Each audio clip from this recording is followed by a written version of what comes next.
Well, hello, everyone. This is Elvis, and welcome back to my D&D 5e solo adventuring um, video. Now, this is going to be a little different. My previous videos were consistent of, how-to tips and tricks on solo D&D. Now, I actually like to start the adventure using my rules and with the background of a D&D module that I've been playing with for the past several weeks. And I use the Essentials Kit, Dragons of Icespire Peak module. And it's a perfect set, I think, highly recommended for those who are new to solo D&D RPG and who want to actually partake. And I think this is personally, I think that's a great module that gives the ability to use solo D&D process and some adjustments and so forth. What I like to do today is cover a little synopsis of the adventure itself, a little bit of background, and my actual quests and outcomes that I've actually uh, partaken in this module so far. It's going to be just a synopsis of about 5 or 6 chapters, in which I got the player characters up to level 4, and then from there it's going to be actual live sessions. I've already recorded 2, but this one is just more just a quick synopsis to get everyone up to speed, and then I'll be releasing modules as I progress. And again, I've already recorded 2. I just got to edit them, and so forth. So it takes a little time. But in the interim, I would appreciate any likes, subscribes, the standard protocol. It really helps a lot, and it makes it more fun. Try to get a little bit more interactive and so forth. So appreciate that. Now, I like to start off just a background on the adventure itself. So, for those who are not aware, this is a Dragon of Icespire Peak module, and it takes place on the Sword Coast, so the Forgotten Realms areas. So, my goal over this overarching campaign is to conduct the 3 modules, the starter kits, and which they all basically take place around the same area. And eventually, I like to intertwine, and eventually, maybe, we'll see. I mean, we'll intertwine the modules, and key NPCs might play a key role in multiple modules, and even some of the player characters. Because I think after a certain point, I want to change it up a little bit and um you know play with different characters that are a little different, so just to get a different perspective and see how things go, and just make it a little fun, keep things fresh. So as you can see, this is the Surcoast map, and the most of the adventure takes place in Fandalen, which is right here. And what I thought about, and I've talked about this in previous videos. My starting point, though, is going to be in Leilon here, right near the salt marsh and the coast, and on the high road. And north is Neverwinter, and south is to Waterdeep. I figure that's a good little spot, and I basically just took it and just said, you know what, this is where my player characters for this adventure, probably even the other ones, are going to start out. And it's basically, the background is it's just a small town along the high road, midst of rebuilding itself after being abandoned for years. So I figured this is perfect to establish a new town. And I've already done some background, but I'm still fleshing it out, and it takes, hopefully, it's gonna hopefully after these 3 adventures, it'll all come about. And basically, most of the inhabitants are from Neverwinter. Um, we've already established a town council, Adventurers Guild, Wizards Guild, Dwarven. There's mainly inhabited by humanoids, and non-humanoid types are really not allowed. Like like drow and or I should say unique type of drow and tiefling, stuff like that. Now, I like to keep mine old school, so the inhabitants are going to just be your standard humans, dwarves, halflings, and elves. With the occasional, you have exceptions like some half orcs that are known, so to speak. But we'll see how that comes about. And my the town council consists of the 3 groups, or excuse me, of the 4 groups. What they've done, just a little bit of background. They've struck treaties with some of the regional towns. As you know, as they're trying to build the town and rebuild it from what it was, they're seeking out the adventurers type, the mercenaries, the ones that can establish and solidify and make it safe, so that way they can attract more people and make it a flourishing town. So it based off of that, it's bringing in many mercenaries, adventurers, and treasure seekers, which is good. But then again, there could be conflict that could arise, which again that'll make it more interesting. So Leilon has this. I've indicated or I'm stated before that Leilon has an edict for all able-bodied citizens and residents to register in the Adventurers Guild, and that's the starting point, at least for me in this adventure, where the player characters just by default have to register into the Adventurers Guild because they are all citizens of the town. So the Adventurers Guild is run by an NPC named Boris Orfinder, mid-level human rogue, and he runs it on behalf of the town council. He's the go-between, and he is, his background has been in adventuring, and he's the one that is basically the go-between the town's council and the other towns in the region, and he's the one that sends adventurers from the Adventurers Guild to other areas for their assistance and so forth. Now, to gain admittance into the Adventurers Guild in Leilon, they party members have to hit a certain level and have to bring in X number of earnings to the Adventurers Guild, and then they get their their papers or their authorizations to be Adventurers Guild, and that gives them access to other Adventurers Guild like in Neverwinter, Waterdeep, and other areas. So that way it's known, okay, these guys are whatever, hardened adventurers to help. So the 4 characters that I've created are the 4 characters I've created. I'll just introduce them very quickly, and then we'll get into the adventure. Here's the one adventure. Demko Hark is a halfling rogue,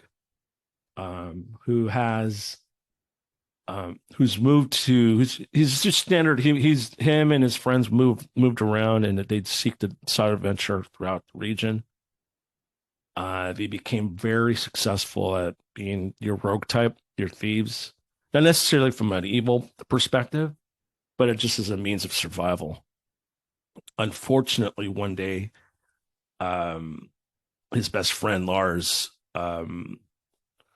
was caught, or basically was fingered as robbing one of the town council's houses, where many gems, documents, personal effects were taken.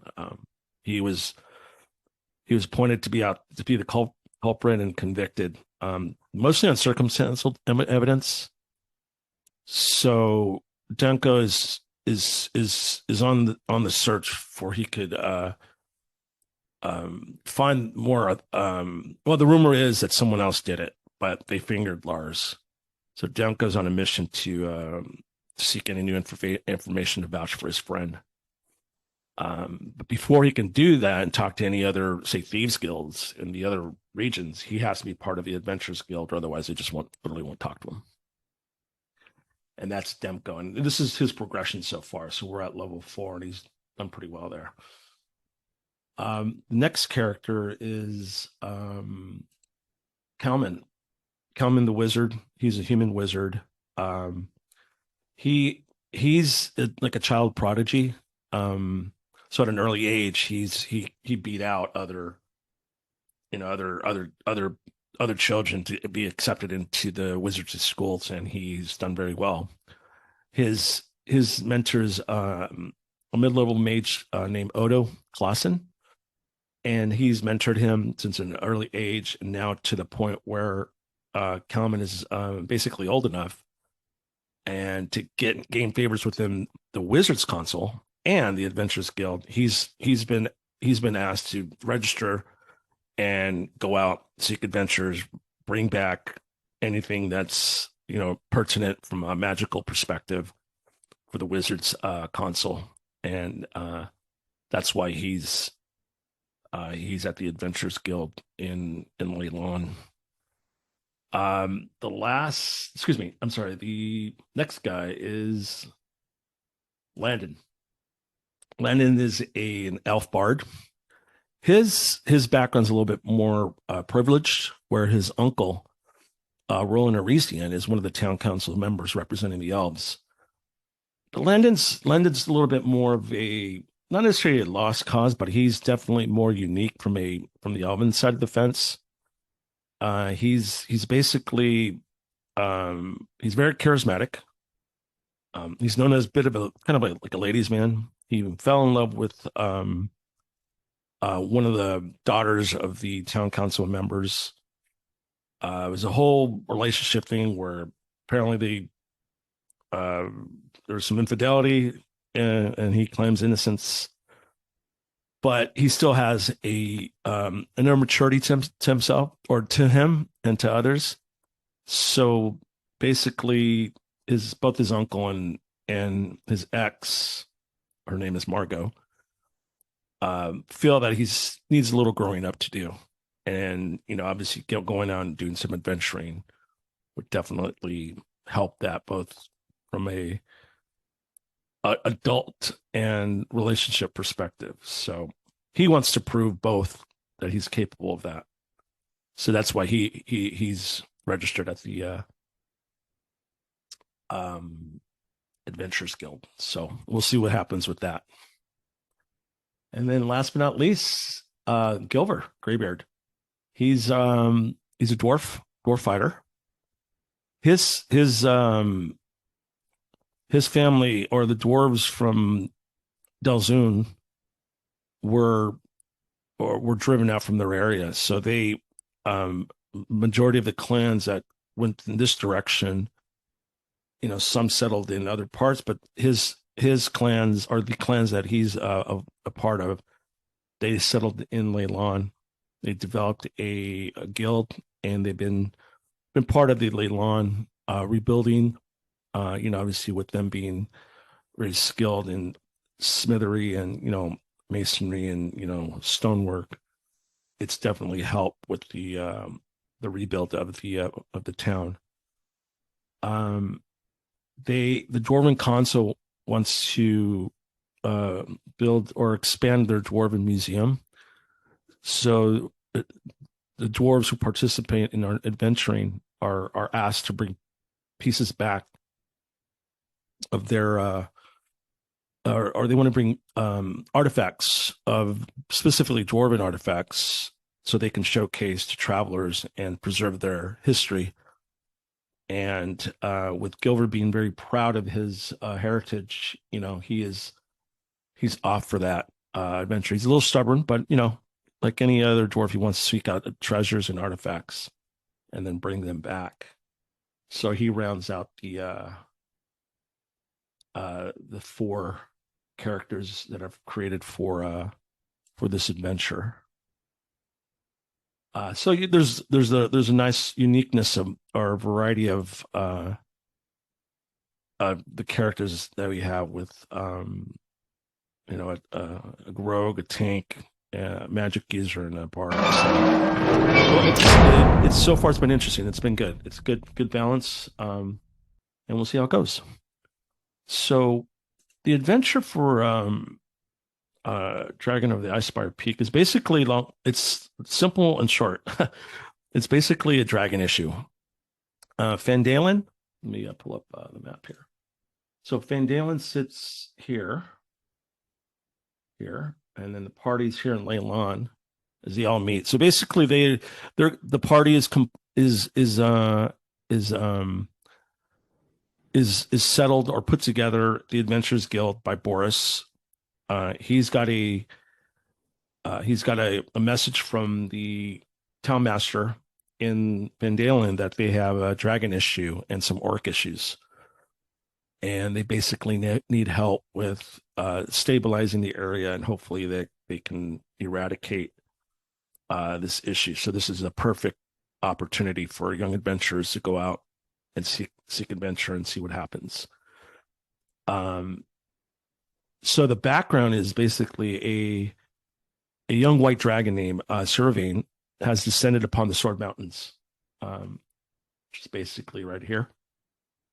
And he's basically maintained he's expanded his residency. You know, as a young Draven, they tend to be a little bit more, or they patrol the areas around, or excuse me, the dragon patrols the areas around Icespire Peak, looking for food, easy treasure.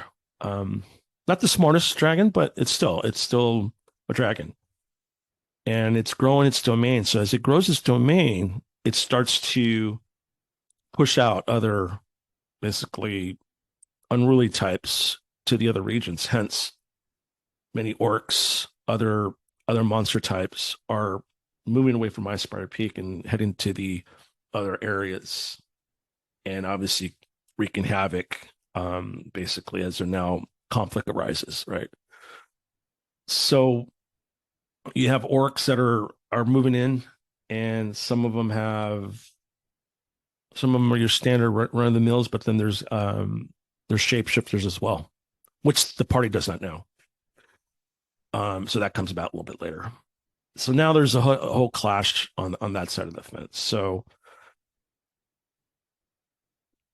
town master has asked for help from anyone and everyone. So that's kind of the driving force for the party to go from. Not only are they tasked from the Adventurers Guild in their own hometown, now they're being asked to go to Fandalen and help out, see what they can do and get as much information, capture as much treasure, and get everything done. And Fentalen's it's a frontier town, so it's an older settlement. It's a thriving town with mostly humans. They're firmly allied with some neighboring dwarves and gnomes, but the orcs have been becoming into more of a nuisance. It's on a actually, excuse me here. So there's farmers, you got woodcutters, fur traders, prospectors. There's a lot of potential opportunities for finding gold in the foothills, or platinum, silver, etc. But now with the dragon issue, it's starting to scare off and slow down things that are happening there. So it's nestled in some foothills, and so it's surrounding. It's got a very nice scenic. Residents are hardworking, quiet, and they want to just get things done and keep things simple. Visitors are definitely welcome, and if they have obviously any money, news, or they're willing to help, they're open to work with people. The main areas is a Stonehill Inn, center of town. You got lodging there, meals, and then there's the town master's hall, which is where the adventure begins. This is where the town master Harbin has posted adventures or quests And then in return, once the quests are done, he gives gold or whatever the treasure is, and so forth. So it's a great starting point. So this is kind of where the nice thing about this module is. It's very straightforward. I wouldn't say it's necessarily linear, but at least it gives, especially for solo RPG, it gives you a place to start. You can tie in your backstory however you want. You don't even need to do what I did.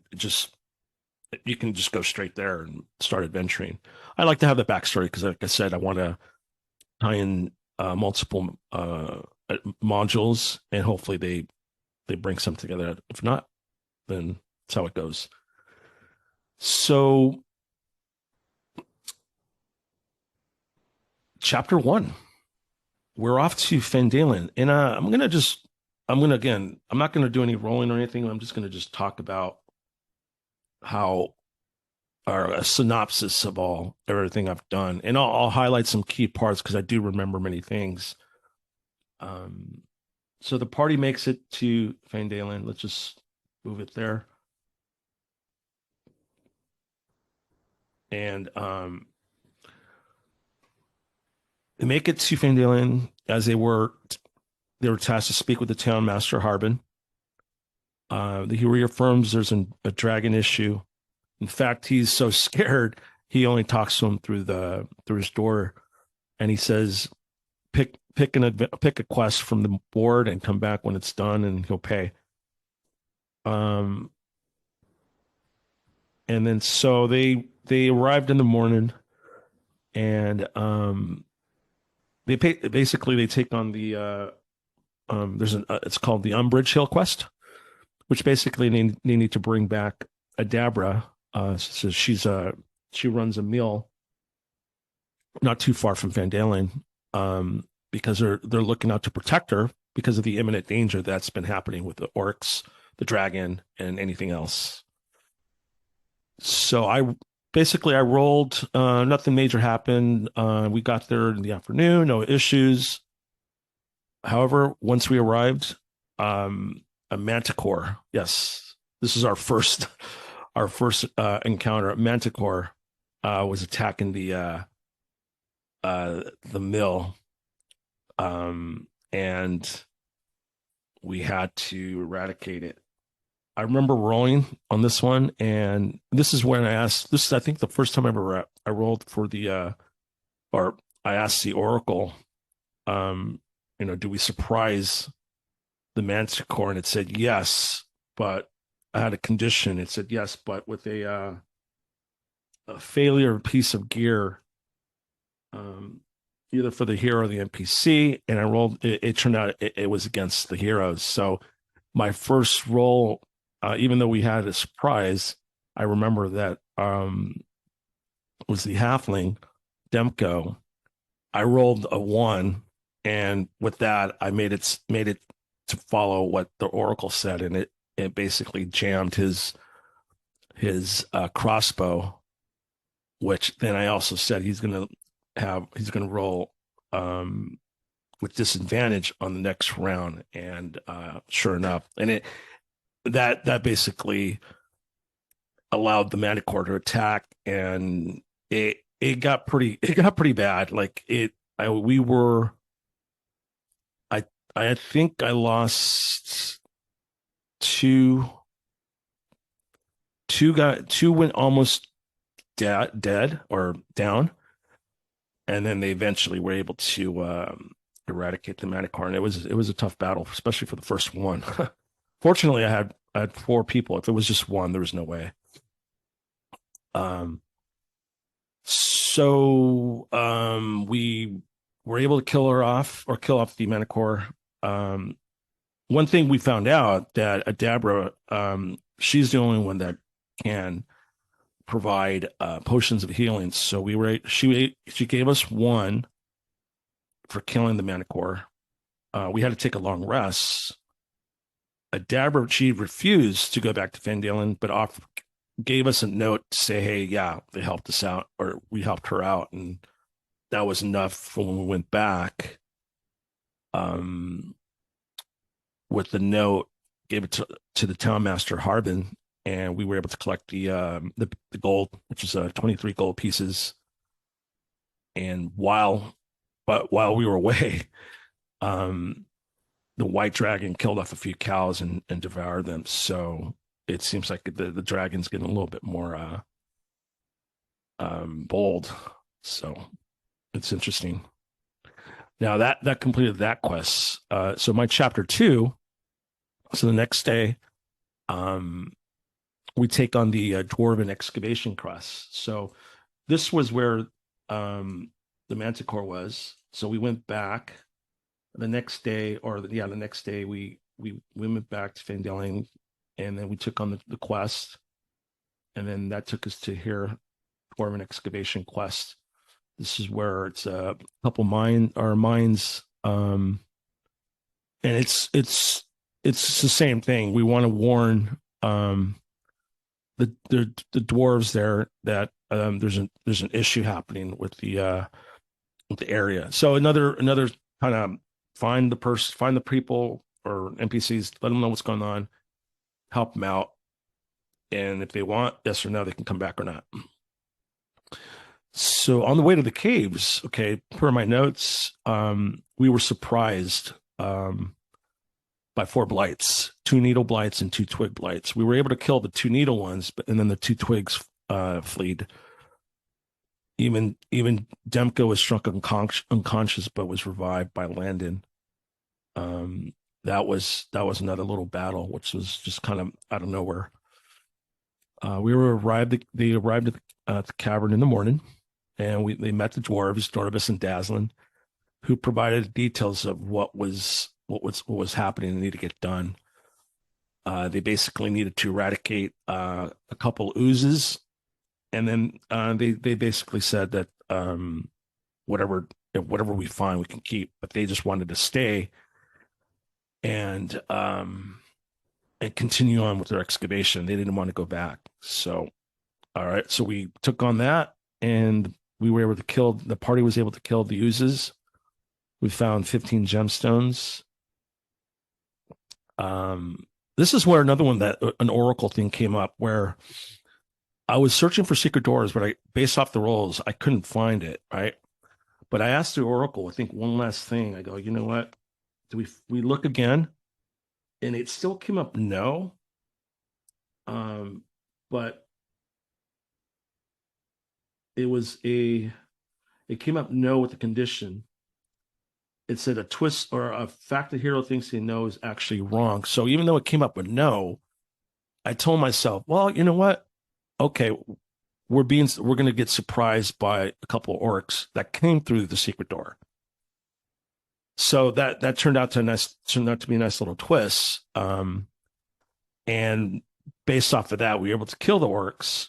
We searched for the rest of the caverns, and then we investigated the rooms, and we found a tiny jewel dagger with had etching in etching in Dwarven. It said "Greed is good." So we gave that to the party gives it to Gilver because of his background, and he explained this would be perfect to get back to the museum. So that was a nice little touch of something that's part of a party one member's background, covering something on the more of a big picture, and it was nice on that.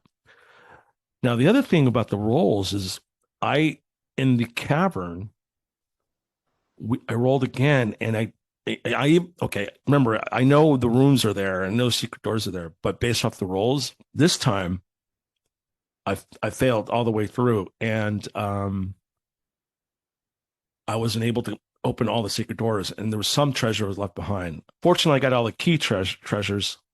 And then that was that. So that's something to think about. Like when you do play these games, you want to make it as, there's a theory of, or what do they call it?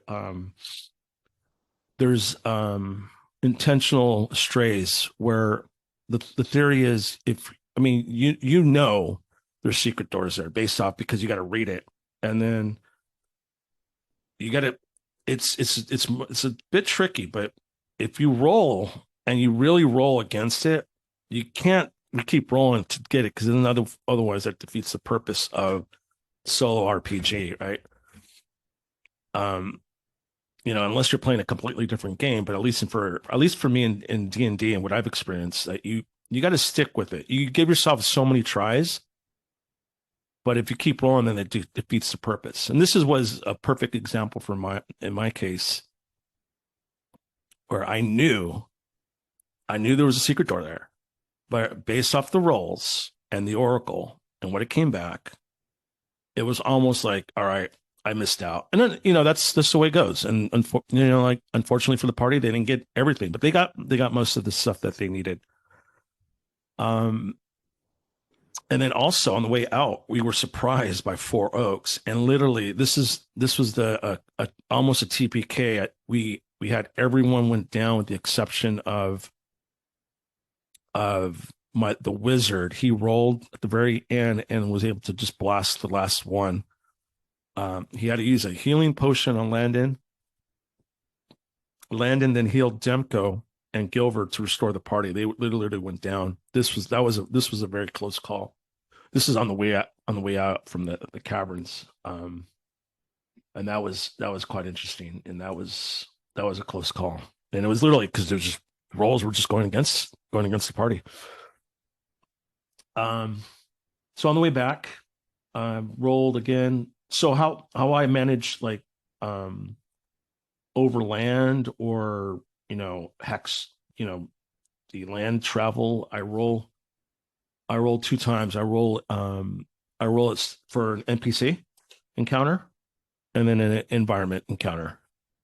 Environment could be weather related. You can have it could be as simple as something, rain, which might slow people down, or you might get lost and you move a hex away, or something that actually does happen, like your food spoils for 2 days or something like that. I have a it's like a D20, and I roll against that, and whatever comes up on that, then I apply it.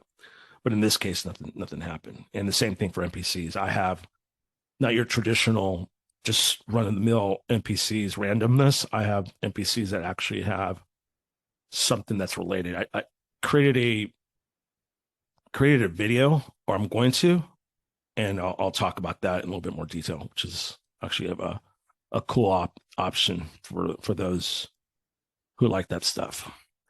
So on the way back, again, I rolled. This is not known to the party, but even though I know, again, this isn't the intentional astray methodology. The dragon, okay, this is after we leave. The dragon arrives at the excavation caverns and captures both Norbert and Dazzlin, the 2 dwarves, and jails them in Icespire.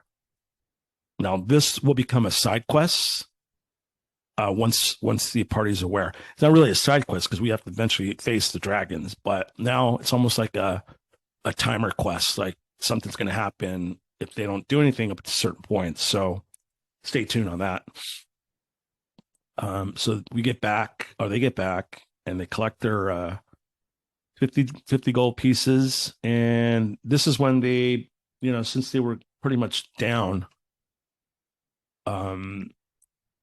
they replenish their supplies, rations, repairs, lodging, etc. They spend 5 gold pieces. Takes a couple days to complete.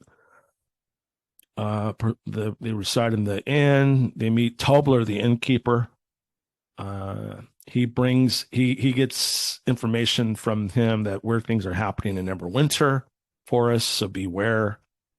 So they've got a little bit more clues saying that now it feels like it's just beyond the mountain range, and it goes into Neverwinter, where some of this stuff is also happening in the region. So the party then takes on the next quest. It's called the Loggers Camp quest, and it's just a simple let's deliver supplies to the logger camp, and this is in Neverwinter Forest. So now they got to go north. So you got to go from here to there, and that obviously is going to be a lot longer, outdoor experience. So I rolled. Let's see. So it's like 5 hexes per day. So it's a 1, 2, 3, 4, 5. I remember I rolled and nothing happened. 1, 2, 3, 4, 5. Nothing happened. But when I entered the first hex, um, the party spotted an odd looking boar, but as soon as he approached it fled. It literally just ran away, and it was kind of an odd thing. So, but that there's more to that as they come back later. So once they arrived at camp, so they make it to the loggers camp pretty much. Well, besides that odd boar encounter, they make it to the camp. They enter the house and they are attacked by an anchor, which challenged them big time. They were surprised by it. It bursted out from the ground, and they fought, but were able to kill it.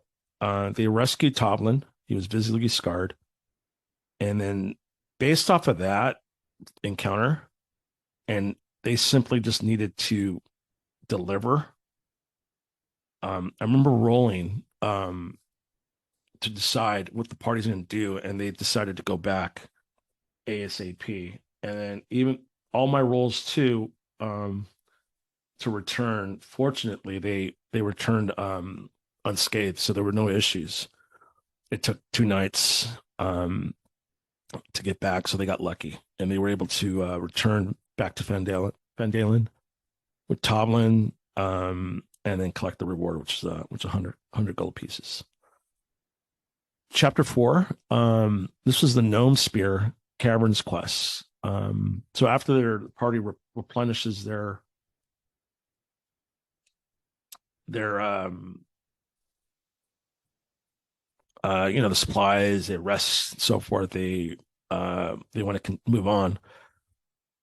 They take on the Gnomespere quest, and then on the way they pick up an extra potion of healing.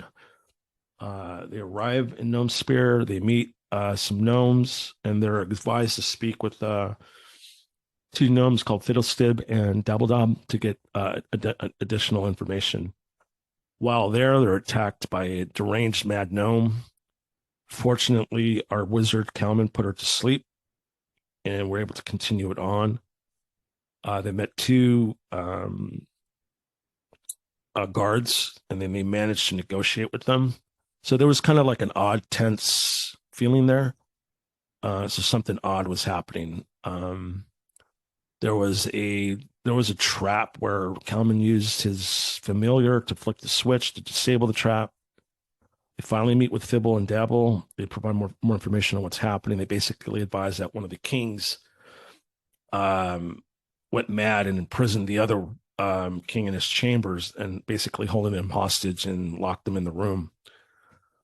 Through the door, they discuss with it's Korbaz is one of the king. He tells the party that he will not release the other king until someone brings him proof that the shapeshifter is killed. Now this triggers shapeshifter. Wow. Okay. So they search the area. Eventually, they find a mimic. They defeat the mimic, and then return back to Fibble and Dibble, show proof of the mimic's death. The king's insanity retrieves, and he frees the other king. Party's rewarded with a wand, a hat, an amulet, and a pole.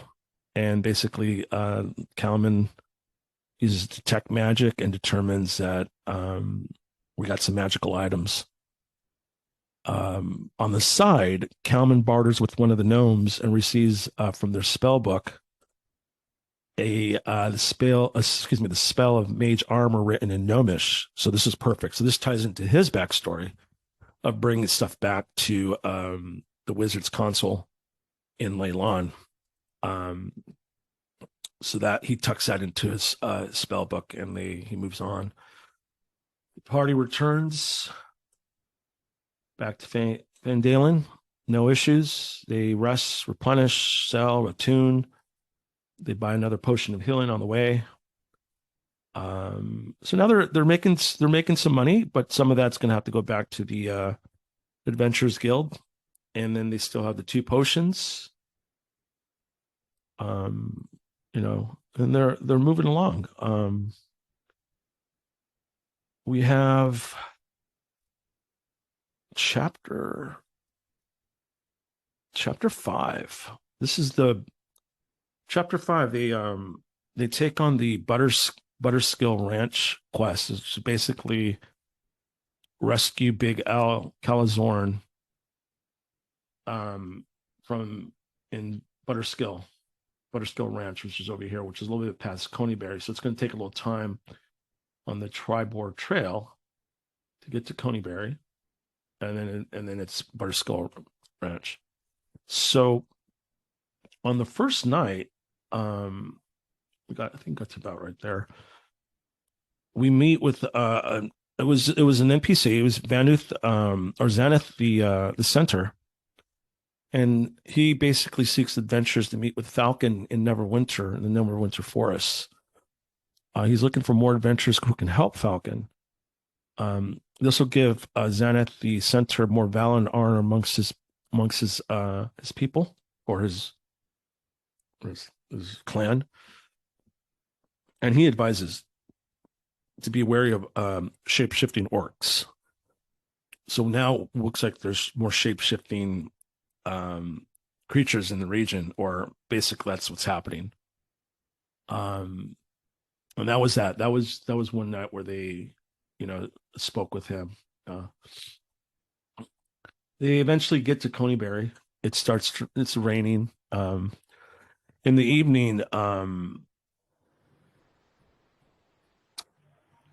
this was kind of a more of a role playing element where I asked the Oracle a couple questions, and basically Demko, he talks about his friend being wrongfully jailed. Eventually now you go get around the campfire and people start talking. And he talks about his friend being wrongfully jailed. Now Landon is,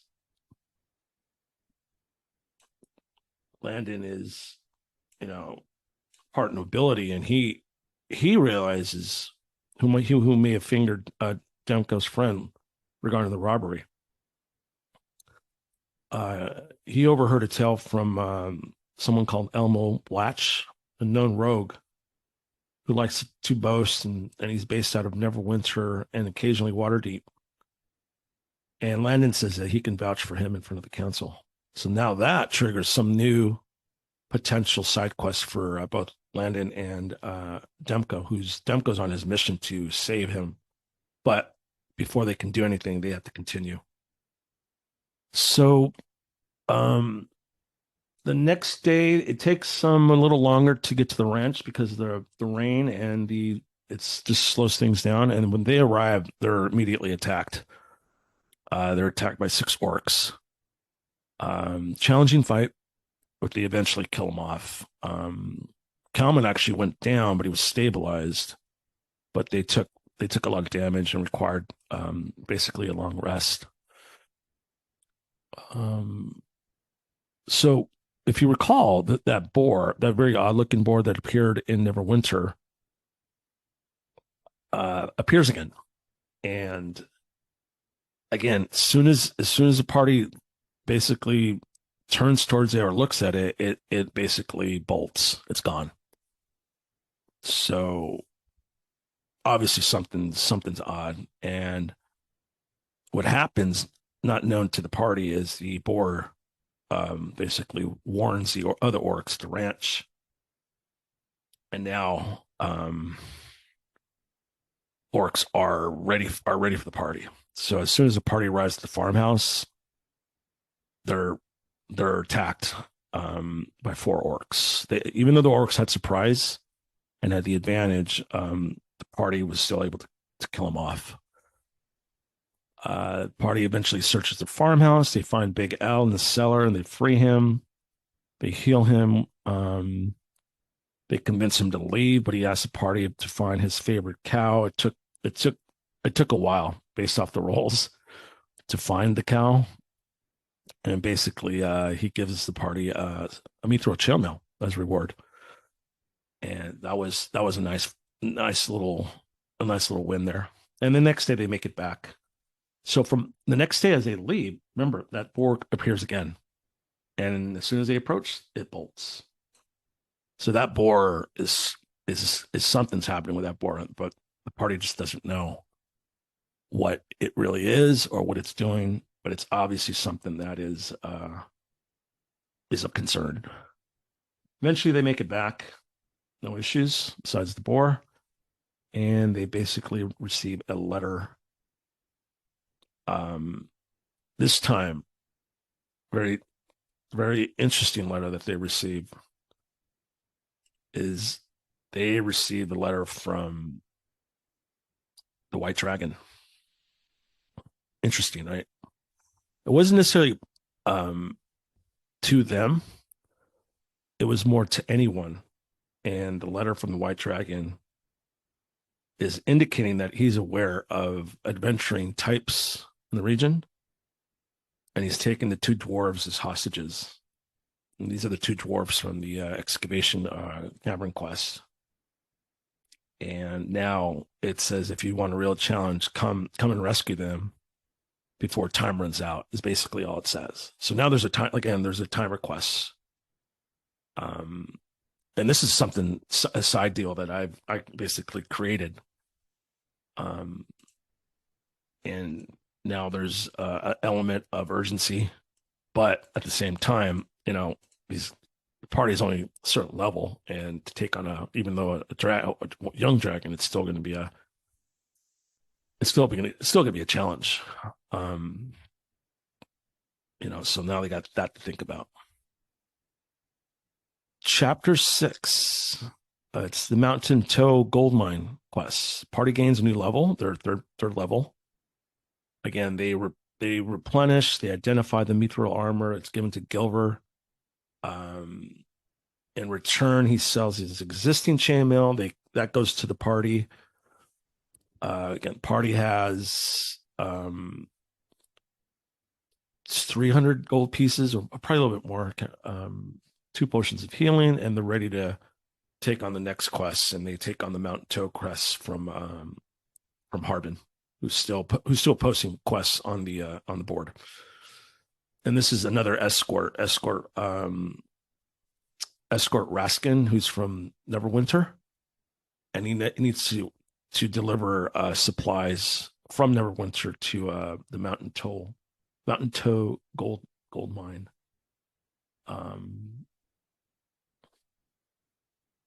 Yep, which is not too far, but still, it's still going to be it is still going to be concerning with everything that's going on with the orcs, shapeshifters, the boar, dragon, and anything else that comes about. On the way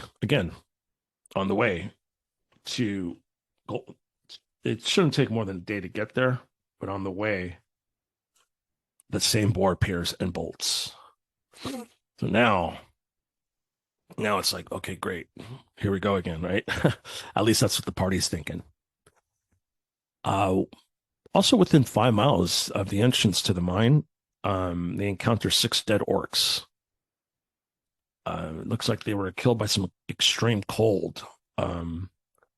And based off some rolls, Kelman deduces it does the investigation, and he's like, oh yeah, this is definitely white dragon frost or dragon frost breath. And it's been a couple days since they've been dead. So the dragon is out, even killing orcs for pleasure. They finally arrive at the West Gate, and they meet with very unique guards. They're basically hybrid were rats. So they don't look human. They don't look like rats, but they're a bit of a hybrid. They're not hostile to the party, and they actually speak with them. Kalman definitely investigates, and he determines that they are definitely were rats, but in a hybrid form. So let's get here. Now, this is going to be a unique situation because now this adds more fuel to the fire of shapeshifters. Besides the dragons, why are there shapeshifters or more of them in the region? So Landon, using his charm, he proceeds to take them to their leader. And Raskin, though, the NPC who we're bringing with, is pretty much saying that we should get rid of him. Let's just attack him and let's get rid of him. But there's a bit of a not a not a clash, but there's a bit of a division where most of the members want to negotiate with the leader, and the others want to attack. So let's the um and perhaps it can be some kind of non-combat resolution. But Raskin says, well, hey, I got delivery and I don't trust these guys. Eventually, the party meets with the leader. His name's Leilon, and they also notice other were-rats present or hybrids. Party negotiates with Leilon to eradicate the orcs at the shrine outside of the mine. So Leilon says if there's an orc issue at the mines, if they kill them, Leilon will provide safe haven for Raskin, and then we'll give him 10 gold pieces and a magic item. So it sounds intriguing, right? But Raskin is completely angered, refuses the deal, refuses to stay. He feels, based off his knowledge, that this is a dangerous issue and something's not right here. He prefers to kill him off. So the party basically agrees to all right, so they eventually are convinced by Raskin, okay, they have to eradicate these werewolves. Oh, were rats, I should say. So they want to do it by an element of surprise and not just attack right then and there. They tell Leilon, oh, okay, they're going to go eradicate the orc problem, and then somehow once they get outside, they'll come in for more of a sneak attack. So the two guards are gonna basically escort them to the shrine to make sure that they get there and there's no issues or there's nothing odd. So once they get out, once they get out of the cavern and they're away from the cavern, they do a surprise attack, or they conduct a surprise attack to the two were-rats, the guards that are escorting them. While they're fighting, though, they notice that basically no damage is being dealt. The were-rats are not. They're immune to something or basically everything. Well, Raskin is, he's a little bit more older and wiser and adventurous. He tells the party that only magic will do damage to them. Fortunately, Kalman has spells to provide temporary magic for Gilver and Demko, while Kalman and Landon strike with magic spells, and that's how the only way that they're going to be able to kill off these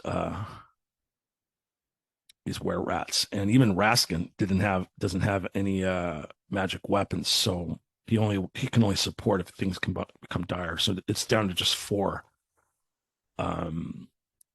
versus 5 versus the rest of the were-rats. So the party eventually kills off the 2. Now they have to figure out a plan there. How do they eradicate the others inside the mine? So they develop a surprise with a roux, and eventually they defeat the 5 were-rats. It was a challenging battle, and from what I remember, it took a long time to go through all the rolls and so forth, and it was, I think, almost an hour of actual time of going through that, rolling and so forth, and it went back and forth. So it was a combination of spell usage, barricading, attacking from a distance, and then eventually they defeated them. So it was a close call for Demko and Gilver, as they both succeeded in saving throws against being bitten, and and not becoming or not getting the shape-shifting disease. So they eventually took long rests. They recharged. They went through the den. They found 10 gold ore, They have found a bag holding 82 silver pieces, 450 copper pieces, a pair of goggles, which turned out to be a goggles of night vision. Given that, gave that to Demkos. He's kind of the front person, rogue. Um, they killed off some other rats. They met 5 dwarven commoners who were basically on the eastern exit of the cavern. They helped them out. They fed them. They wanted to stay, and there was nothing else. Oh, actually, they got there was an attack by a carrion crawler. They ended up killing it. They searched the remaining areas, and then they determined that all is clear. Raskin provides a note saying safe and sound, and then they return back to Fandalen and collect the reward. Complete. Chapter 7. Now this one, Chapter 7 was I made it so I got 2 more. Chapter 7, 8, 9. So I got a couple more chapters in that. Now we're all caught up, but I want to. Chapter 7 was more of a let's get back to Fandalen. At least this is the party. They're going to rest, replenish, repair, eat.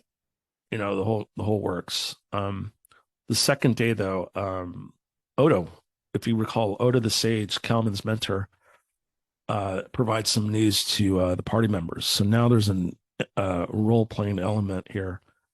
Some news from the town, some good, some not so good. So they basically sit in the inn and they drink and eat and catch up. And he basically goes to each member and tells them kind of the latest from their side. To Demko, he goes, a summons has been issued for him to go back to answer against some new evidence against him pertaining to robbery. Robbery that his friend Lars has been arrested for. So now he's considered a potential suspect. He's given 5 days. Otherwise, a bounty will be issued, and then you can have bounty hunters looking for him.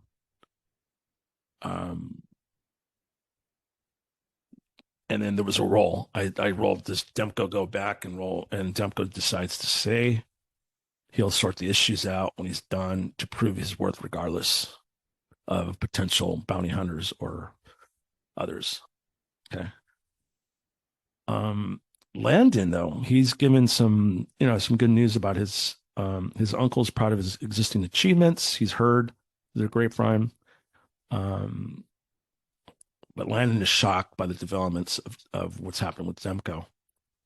On the side part, though, this is without anyone's knowledge. Again, in the party, he wrote to Margot before they left for Gnomespere, so that was definitely about 4 or 5 days before. And unfortunately, he in his letter he unwittingly advised her of the news here from Demko, which is possible for the implication of Demko. So it's possible that this news that he wrote to Margot, and now the question is, did she say anything, or is there a conspiracy at play? Landon is internally conflicted by the loyalty to his party versus his love for Margot. So now there's another twist there, and that's no one knows this, only he does. But there's an unwittingly element here, which could obviously cause more concern for Demko if he's got to make a choice. But that we'll have to go see, because I did roll. Does he tell his mates what he did? He said, and it came back as no. He's going to hold on to this info for now, and he doesn't want to disrupt the group dynamics, as he's willing to accept the consequences. So that could be like a maturing thing for him. We'll see, how it goes. Then he gives Odo gives a private sealed letter to Gilver, and it's a letter from his uncle. It's all greetings, proud, thank you very much, keep doing what you're doing.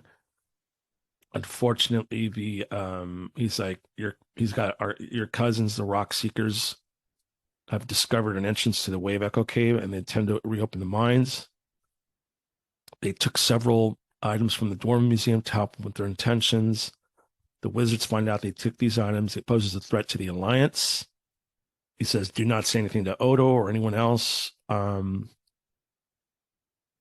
It will basically, if you have anything for the museum, give it to Odo, as that can hold off the wolves of any inquiry. They can get the Odo from they can get the item from Odo, and then return the items they borrowed. And once you complete the quests and are ready to return, he's asking to convince his cousins to return what they took, and it's a laundry list of things. Now, the reason I have this in here, the Wave Echo, that triggers, that's from the starter kit, the adventures in the starter kit from Lost Mines of Vandaler. So that's going to trigger that. Once I'm done here, I'll start there, and my way to go into that is Gilver's going to go there and advise them, and then we'll see what happens. And then so I did roll. Does Gilver give out of the jeweled dagger, because that's very prized, and he does. He does appease the Dwarven Council.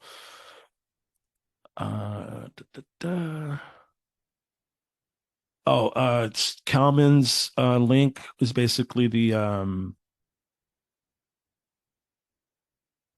he does give the gnome spell, the one that he had bartered with the gnomes, to show as part of his progression. And obviously Oda's very, very proud of that. And he's gonna bring that back to the console and show that to them to show them that, hey, look what he's doing very well. Okay. And then one last thing that's come out of the I guess more of the political elements of Leilon is a rival priest, a high priest. His name is Chelder. His motives are he's trying to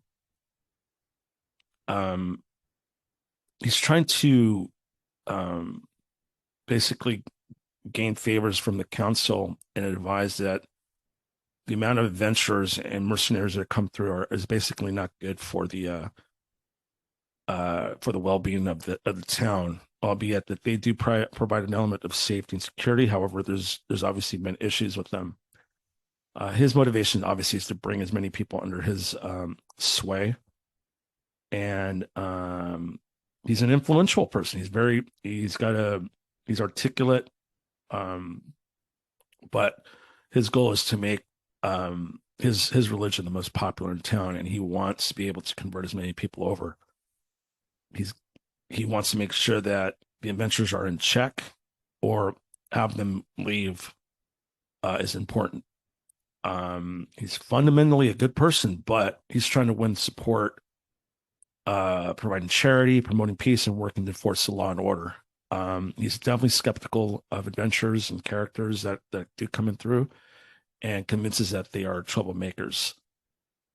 So any news or any ill news will use that to his advantage. And obviously, with the news that could come about from Demko or even Landon's potential infidelity, he doesn't really have much on Gilver, maybe not yet, or actually no, the dwarves.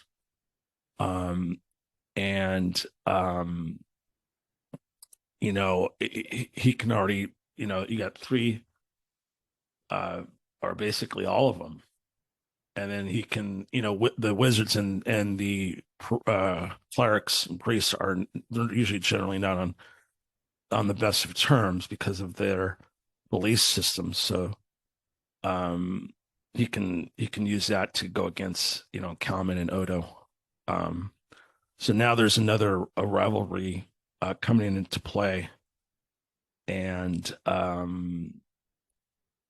he'll use any public means to rail against any kind of chaotic forces, or he'll lay blame on the troubles on adventurers who are meddling, and he'd rather keep things alone. So now there's a little political crack there that's happening while they're doing that. So things can change.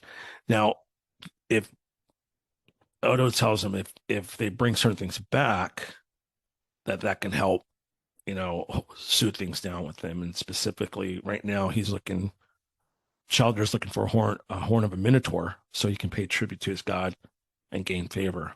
Um, so that's going to be a another little side quest for them to continue on that. So that takes place over a couple days. Now they're ready to move on. The next, they move up a level.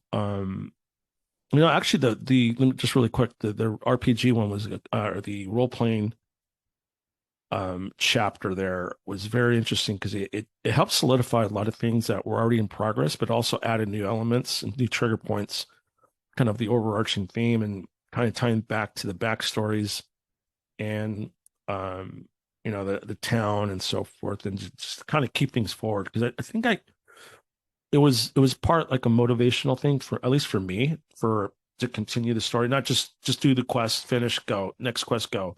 It was more just a continuation of reeling in these backstory elements, and which has been making it a lot more fun because now you got to think, oh, okay, there's this issue with this person, now this person has this and that, and now that they kind of add some cool things to that, and we'll see how things play out. There's things when they do go back that things have changed. So the next quest is that they're going to go to Falcon's hunting lodge, which is up here, up in the deep in Neverwinter woods. They're going to go. They're going to go on the trail and then cut up north that way. They want to get more information from Falcon. They've heard he's got information about the boar, orcs in the region, and then if he's heard anything about the Minotaur, that they can get some information on. And yeah, so that's where we're at. And let me see here. Now I've recorded the next two chapters, and I'm just gonna do a quick synopsis that they do meet with Falcon. It triggers a couple quests. There's some interesting things that did happen on the way. There was an NPC that they encountered. They arrive at the lodge. They meet with him. They also meet with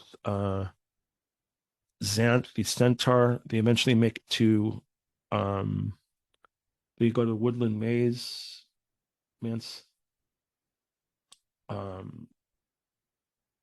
They talk about. They get more information on the orcs, shapeshifters. There's some pretty interesting battles at the Woodland Manse. They get it. It was pretty chaotic there, and then that's where things leave off, and that's when they start making their way back to Fandalen. They did lose someone.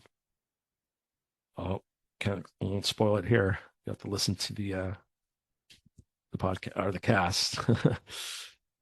But things happen. So there's a lot of interesting that happens there, and that's where we're at. The next the next chapter would be chapter 10, which I'm going to record live. And you'll see all my rolls and everything, and the progression. It's going to take us to the Circle of Thunder. So from the Woodland Maze. So actually, I should move this here. So I went there and here, Woodland Maze. They're going to go up to the Circle of Thunder and progress from there, as they need to sort a couple things out there for Xanth, and then it continues on. So yeah, things are getting quite interesting here. It's been that's the latest. That's the update right now. And it's been great so far. So if you want to continue on with understanding or coming along with the adventure, obviously stay tuned and listen to all the others. And, thank you very much for your time, your patience, and hope this was fun, like it has been for me. And with that, I'll leave you with a good day, good night, good evening, wherever you are. Thank you very much. We'll talk soon. Dungeon closed.